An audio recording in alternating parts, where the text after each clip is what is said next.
오늘 말씀은 기브아 마을에 도착한 레위인 일행의 이야기입니다. 레위인은 처가에 있던 자신의 첩이죠. 그 아내를 데리러 가기 위해서 처가에 방문했죠. 장인이 아주 융숭하게 대접을 합니다.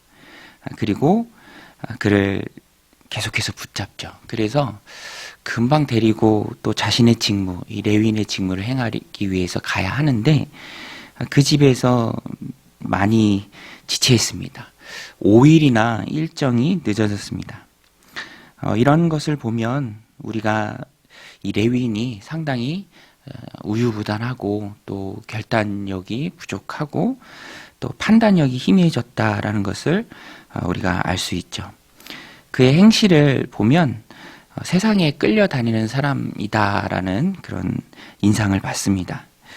하나님의 백성은 세상을 살아갈 때 항상 깨어 있어야 하고요. 또 흔히 얘기하는 것처럼 정신을 똑바로 차리고 살아가야 합니다. 왜냐하면 세상이 매우 악하죠. 오늘 본문에도 그들이 머물렀던 이 기브아, 보통 동네가 아닙니다. 아주 악한 세상의 전형적인 악한 모습을 보여주는 그러한 곳이었습니다.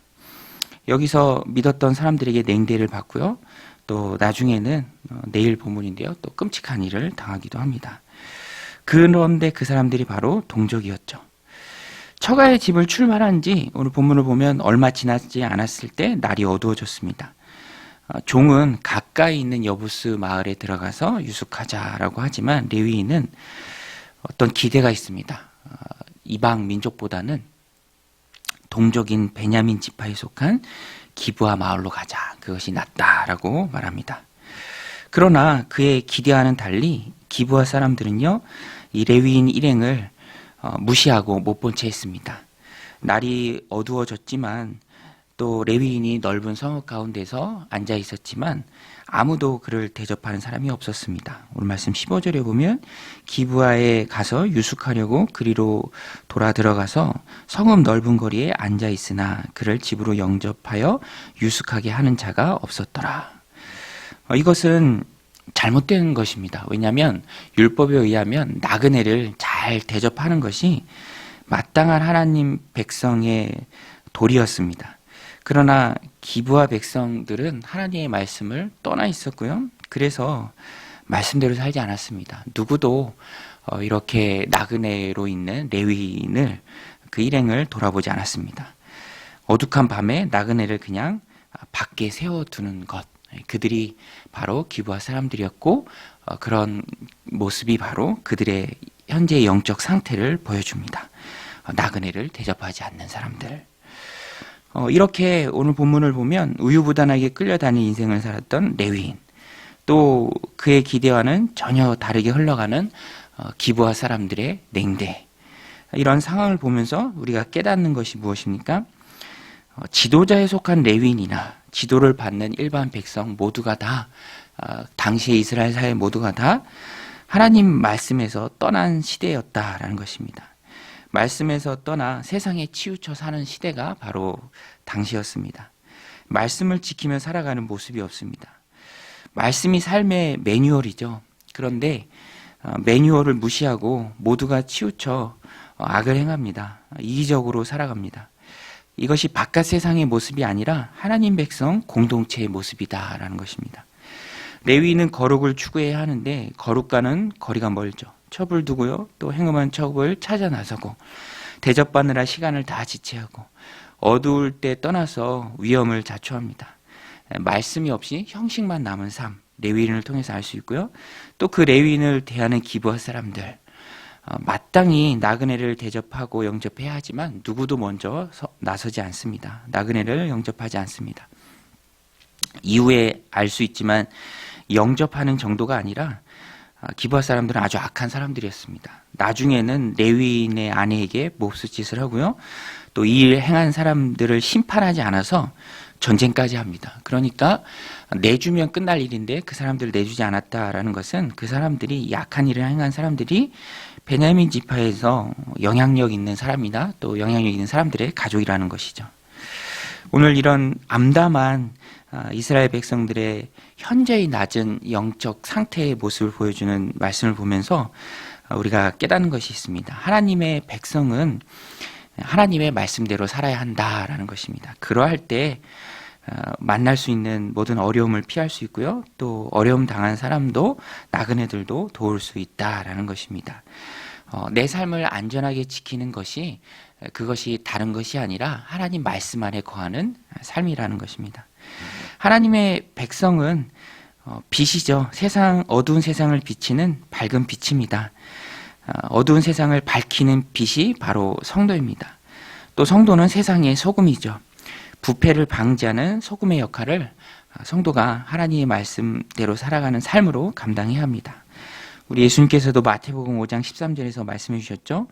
너희는 세상의 소금이니 만일 소금이 그 맛을 잃으면 무엇으로 짜게 하리요. 후에는 아무 쓸데없어 다만 밖에 버려져 사람들에게 밟힐 뿐이라.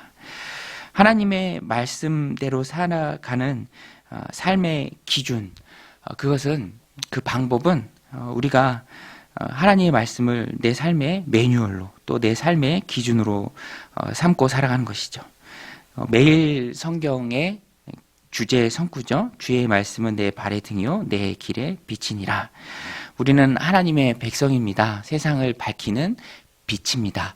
또 세상을 하나님 앞에 보존하는 짠맛이죠. 소금입니다.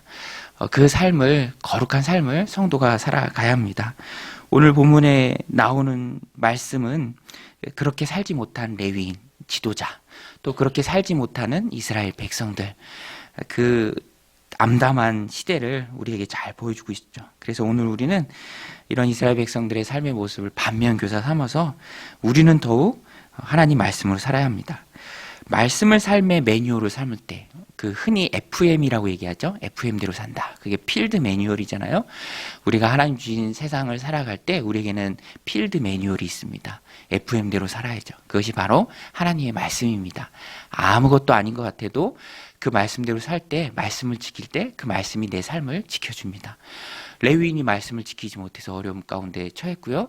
기브아 백성들은 말씀을 지키지 못해서 악한 일을 행했고 나중에 그 일이 그들에게 심판으로 다가옵니다. 말씀을 기준으로 삼고 살아갈 때 불의한 일을 피할 수 있습니다. 시간 관리를 잘 할 수 있고요. 또 우선순위를 바로 정할 수 있습니다.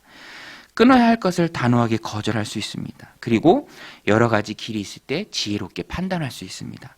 맺고 끊는 것을 분명하게 할 수 있다라는 것입니다. 또 어려움에 처한 사람을 내가 말씀대로 살아갈 때 적절하게 도우면서 또 하나님 뜻을 이 땅 가운데 이룰 수 있고요. 또 하나님 그 가운데 부어주시는 필요한 복도 많이 받을 수 있습니다.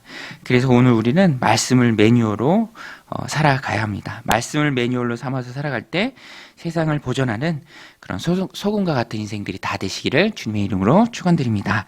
오늘 본문 뒷부분에 보면 이렇게 동족에 속한 마을에 가서 거기서 좀 도움을 기대하자. 또 모르죠. 레위인은 어떤 융숭한 대접받기를 기대했는지 모릅니다. 그러나 그 기대는 완전히 빗나갔습니다. 그래서 아무도 그를 향해서 도움의 손길을 내밀지 않고요. 어두워진 넓은 성읍 광장 앞에 처량하게 앉아 있었습니다. 그런데 저녁 때가 돼서 밭에서 일하다가 돌아오는 노인이 그를 만납니다. 그런데 이 노인도 사실은 베냐민 자손들 가운데 거류하는 객이었습니다. 이 노인도 나그네였어요. 16절 말씀이 잘 나오죠. 이 노인이 오히려 나그네 되었던 이 노인이 나서서 레위인을 자신의 집으로 영접합니다. 그리고 아주 친절하게 대합니다. 이 레위인도 한껏 낮아졌죠. 이 노인에게 혹시라도 부담을 줄까 레위인은 자신들의 나귀와 일행은 이미 먹을 것이 있다라고 미리 말해둡니다. 이렇게 말하는 레위인에게 노인은 오히려 안심하라고 말하며 극진히 친절을 베풉니다. 20절, 21절인데요. 그 노인이 이르되 그대는 안심하라. 그대의 쓸 것은 모두 내가 담당할 것이니 거리에서는 유숙하지 말라 하고 그를 데리고 자기 집에 들어가서 나귀에게 먹이니 그들이 발을 씻고 먹고 마시니라. 노인은요.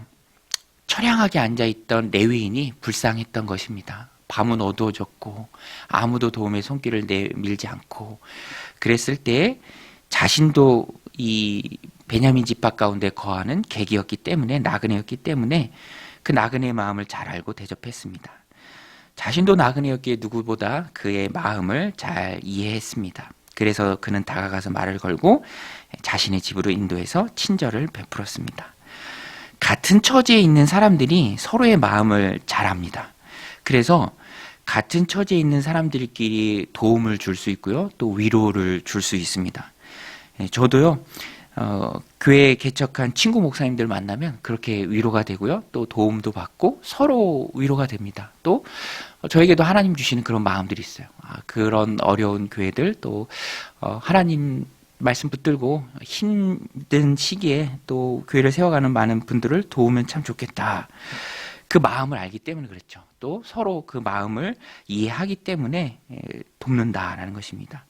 오늘 말씀에서도 베냐민 지파의 사람들은 돕지 않습니다. 그러나 나그네가 오히려 나그네를 돕습니다.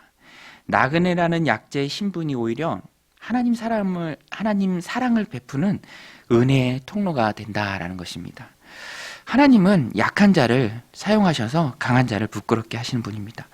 베냐민 지파에 속한 안정된 모든 사람들은 나그네를 돕지 않았지만 오히려 그 가운데 거류하는 나그네가 나그네를 도우면서 베냐민 지파의 사람들을 부끄럽게 한 것이죠. 그것을 통해서 하나님께서는 일하십니다. 혹시 나에게 약한 것이 있다면 하나님은 그것을 통해서도 일하십니다. 내가 경험했던 아픔과 치유받았던 과정과 회복의 스토리를 간증하면서 동일한 아픔을 겪고 있는 많은 사람들을 위로할 수 있고요, 또 그들을 도울 수 있다라는 것입니다. 그 이야기를 듣는 그 자체로 정말로 많은 사람들이 위로와 회복을 경험합니다. 그래서 우리는 연약하지만 질그릇 같지만 그 안에 보배를 가진 사람들이죠.